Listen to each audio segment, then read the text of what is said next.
तो 29 जनवरी को मौनी अमावस्या की रात अमावस की काली रात में तब्दील हो गई। भगदड़ हुई, 30 लोगों की जानें गई, 60 से ज्यादा घायल हुए। सवाल उठता है कि क्या भगदड़ के पीछे कोई साजिश थी?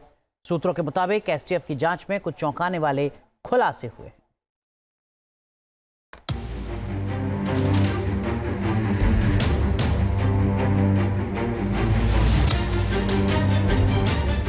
मौनी अमावस्या वाली भगदड़ किसकी साजिश का हिस्सा? 29 तारीख की रात भगदड़ से पहले किसने फैलाई थी अफवाह? मोबाइल से खुलेंगे राज, सबूतों का पुलिंदा एसटीएफ के पास। प्रयागराज मौनी अमावस्या के दौरान हुई भगदड़ के बाद इस पूरे मामले में अब साजिश की आशंका है। लिहाजा एसटीएफ अब साजिश की आशंका के मद्देनजर ही जांच में तेजी के साथ आगे बढ़ रही है। महाकुंभ में मौनी अमावस्या की भगदड़ को लेकर जिस बात की आशंका थी, क्या वो सही साबित होने जा रही है? क्योंकि एसटीएफ को शक है कि महाकुंभ की भगदड़ किसी बड़ी साजिश का हिस्सा हो सकती है, जिसे 29 जनवरी की रात एक हादसे में तब्दील कर दी गई थी। सूत्रों से मिली जानकारी के मुताबिक एसटीएफ ने अपनी जांच इसी एंगल से शुरू कर दी है। इसके लिए एसटीएफ का फोकस उन मोबाइल नंबर पर है जो घटना वाली रात संगम नोज पर एक्टिव थे। इसके लिए एसटीएफ की टीम ने 16,000 से भी ज्यादा नंबरों का डेटा एनालिस्ट कर रही है। 29 जनवरी की रात ये मोबाइल नंबर संगम नोज और आसपास एक्टिव थे। हैरानी की बात यह है कि कुछ मोबाइल नंबर भगदड़ के बाद से ही बंद आ रहे हैं। सूत्रों के हवाले से जानकारी सामने आई है कि एसटीएफ उन तमाम लोगों पर नजर बनाए हुए हैं, क्योंकि भगदड़ के दौरान के बाद करीब 16,000 ऐसे फ़ोन नंबर हैं जो अब फिलहाल बंद हैं। इसके साथ ही साथ फेस रिकॉग्नाइजेशन ऐप के माध्यम से भी उन चेहरों तक पहुंचने का प्रयास किया जा रहा है जो भगदड़ के दौरान वहां पर मौजूद थे। भगदड़ वाली रात के बाद इन मोबाइल नंबरों का बंद होना किसी रहस्य से कम नहीं और इसी बात ने एसटीएफ को चौंका कर रख दिया है। कोशिश ये है कि डेटा डंपिंग के जरिए नंबरों की पहचान की जाए और फिर इस मामले की तह तक पहुंचा जाएगा। सिर्फ मोबाइल नंबर ही नहीं, बल्कि एसटीएफ इसके लिए सीसीटीवी कैमरों का भी सहारा ले रही है। संगम तट के चप्पे चप्पे पर सीसीटीवी का पहरा है। ऐसी कोई जगह नहीं जहां सीसीटीवी की पहुंच नहीं। ऐसे में माना जा सकता है कि भगदड़ वाली रात का पूरा मंजर सीसीटीवी में कैद हुआ होगा। इसलिए एसटीएफ अब सीसीटीवी कैमरों को खंगाल रही है। इसके लिए फेस रिकॉग्निशन ऐप का सहारा लिया जा रहा है। सीसीटीवी में मिले संदिग्धों की पहचान की जा रही है। तमाम सीसीटीवी फुटेज भी खंगाले जा रहे हैं कि यदि किसी भी तरह की आशंका ऐसी है कि अगर इस पूरे घटना को अंजाम देने का प्रयास किया गया है तो उन लोगों तक पहुंचकर जल्द से जल्द उनके ऊपर कानूनी कार्रवाई की जाए। इसी दिशा में एसटीएफ अपनी जांच को अब तेजी के साथ आगे बढ़ा रही है। यानी एसटीएफ की नजर हर किसी पर है जो मौनी अमावस्या वाली रात को गतिविधियों से संदिग्ध दिख रही थी। सूत्रों के मुताबिक एसटीएफ जिस अमिताभ यश महाकुंभ मेला क्षेत्र में डेरा डाले हुए हैं, वो अपनी टीम के साथ मामले की जांच में जुटे हुए हैं। कहा जा रहा है कि भगदड़ के दौरान इस बात के आरोप लगे थे कि भीड़ के बीच कुछ युवकों ने धक्का दिया था और लोगों को गिरा दिया था। इसका एक वीडियो भी वायरल हुआ था। एसटीएफ अब उस शख्स तक पहुंचने की कोशिश कर रही है जिसने अपनी आंखों से उस रात के मंजर को देखा था। 20 को लेकर थे ना, वही सब पूरा एकदम उधर से कस के एकदम तोड़ दिए, सब चढ़ रहे एकदम पूरा एकदम सबके धांगने लगे। बस सब फिर 1 बजे टेले ना से सब उलट गए। हम लोग थोड़ा सा किनारा में थे तो हम लोग के भी सोचे कि मैंने धक्का देकर गिरा दूँ, लेकिन तैयो अड़ल है हम लोग। फिर आगे जाकर फिर वो सब धक्का मार दिया। एसटीएफ के साथ साथ एटीएस यानी एंटी टेररिस्ट स्क्वाड भी इस मामले के इनपुट में जुट रही है। इसके लिए इंटरनेट से लेकर दूसरे माध्यमों के जरिए तथ्यों और दावों की सच्चाई का पता लगाया जा रहा है।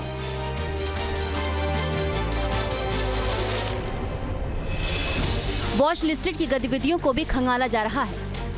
कई संदिग्ध मोबाइल नंबर को सर्विलांस पर लाया गया है। मौनी अमावस्या की भगदड़ के पीछे साजिश होने की आशंका इस बात की भी जताई जा रही है क्योंकि उस रात 3 जगहों पर भगदड़ की खबर आई थी, इसलिए एसटीएफ का शक और भी गहरा गया है। आखिर एक ही रात 3 जगहों पर कैसे भगदड़ हो सकती है?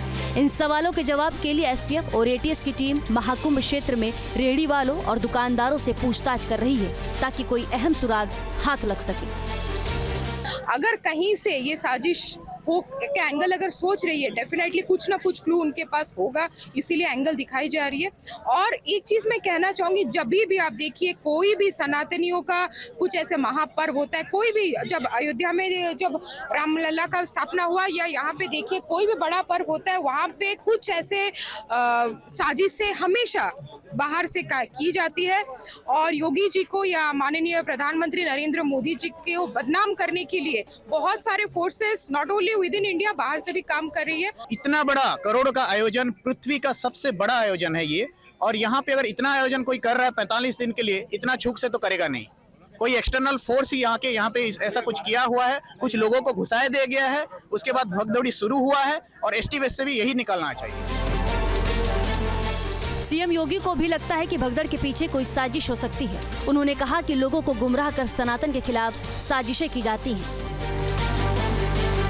कुछ लोग लगातार गुमराह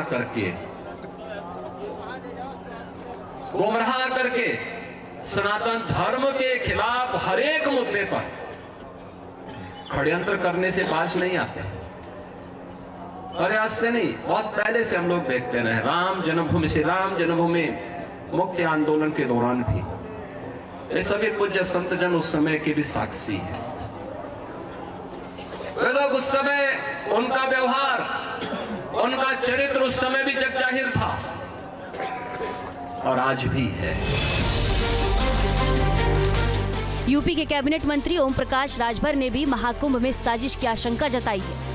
उन्होंने कहा कि एसटीएफ हर एंगल से जांच कर रही है और उम्मीद है कि जल्द ही किसी नतीजे तक पहुंचेगी।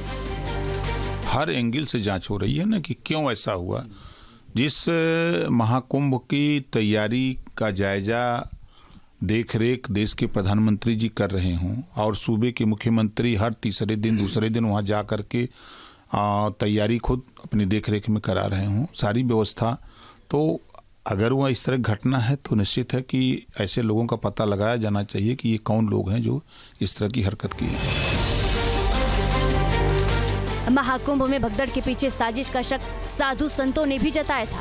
बागेश्वर धाम के पीठाधीश पंडित धीरेन्द्र शास्त्री को भी लगता है कि महाकुंभ के पीछे कोई बड़ी साजिश चल रही है। भगदड़ उसी साजिश का हिस्सा है।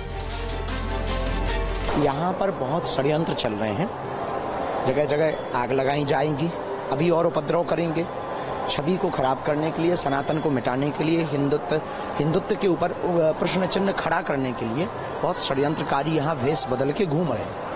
सरकार निश्चित रूप से सतर्क है, जांच कमेटी गठित हुई है, तो तथ्य निकल के आएंगे, बहुत बारीकी से जांच होगी। तो हमें ये पूर्णतया आभास है ये सब प्रायोजित चल रहा है, पूर्ववत ही प्रायोजित चल रहा है। भीड़ है, धक्का मुक्की, ये सब ठीक है, संभव है, और इस प्रकार का जो हुआ है ये निश्चित रूप से किसी प्रायोजित तरीके से, प्रयोजन से ये रखा गया, प्रायोजित किया गया। अखाड़ा परिषद के अध्यक्ष महंत रविंद्र पुरी को शुरू से ही लगता है कि इस हादसे के पीछे एक साजिश हो सकती है। बाकी संतों का भी कुछ ऐसा ही कहना है। उनको ऐसा लग रहा है कि साजिश ज्यादा इसमें दिख रही है, क्योंकि वो लेटे हुए लोग थे, उन पर ही विपत्ति आई है, फूल बेचने वाले थे उन पर विपत्ति आई है। यदि जनता जो चल रहे तो उन पर यदि कोई दिक्कत होती तो पहले उन पर चढ़ बैठते, उन्होंने पहले तो उन पर पैर नहीं रखा।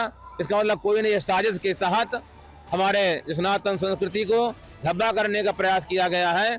हम यही प्रार्थना करते हैं भगवान से और सरकार से यही कहेंगे, इसको अच्छी तरह से जांचो और इसके मूल में जाएगा किसने ये साजिश की है सनातन धर्म के प्रति, किसने इस प्रकार का यह अपना जो दुर्भाग्यपूर्ण अपना भाव प्रकट किया है, उसको दंडित होना चाहिए। या मेरा मानना है कि इन्होंने जो है महाकुंभ को बिगाड़ने का पूरा प्रयास किया है। हमारी जो सनातन परंपरा है इसको पूरा इन्होंने यही चाहा है कि इतना बड़ा मेला प्रयागराज में ना हो। और आपने देखा होगा, मेरा मानना है इस समय ये प्रयागराज नहीं, एक स्टेट नहीं, पूरी कंट्री है। करीबन 40 से 50 करोड़ श्रद्धालु जिस प्रयागराज में हो उसको आप हल्के में कैसे ले सकते हैं। तो मेरा मानना है कि जो अब जांच होने वाली है, जांच बिल्कुल सही ढंग से हो और दूध का दूध पानी का पानी हो जाए। बहुत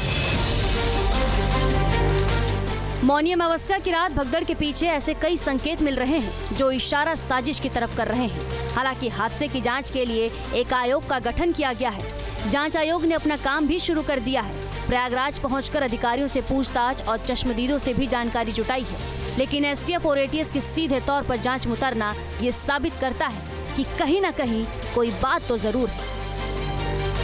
प्रयागराज से शुभम पांडे के साथ team news nation. News nation अब व्हाट्सएप पर खबरों की ताजा अपडेट के लिए न्यूज नेशन के इस QR कोड को स्कैन करें।